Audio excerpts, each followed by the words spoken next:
So NDIS funding has just become a little bit more complicated. NDIS has started this new thing called funding periods. Now, what is a funding period? So it's a set amount of time that you can use your NDIS funding. If you have a plan that's 12 months long, the NDIS may restrict and release your funding in 3-month blocks. Now, the NDIS can set this to your entire plan, or they can limit it to specific groups of support. So they could give you a funding period only for your core supports or your capacity. It can chop and change to every single individual. So why does this matter? Well, the big thing with NDIS is that they are trying to help you manage the budget. I do not agree with this. I think funding periods are an absolute joke, and it's going to put a lot of unnecessary stress and anxiety on participants and, of course, the workers as well. So the NDIA bases funding periods on a few little key areas, such as your past spending. That's right. The risks of overspending and fraud. So there are a lot of people out in the community that are very high risk of fraud, and I guess the idea of this is trying to protect those people.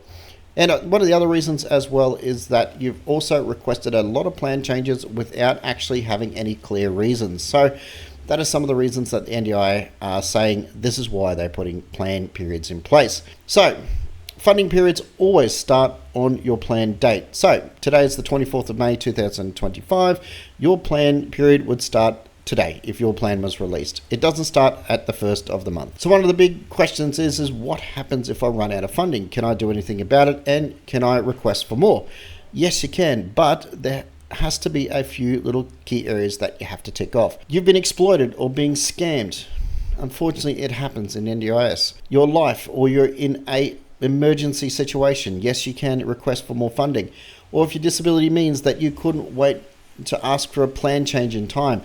The NDIS obviously clearly recognizes that change of circumstances take a long time to complete.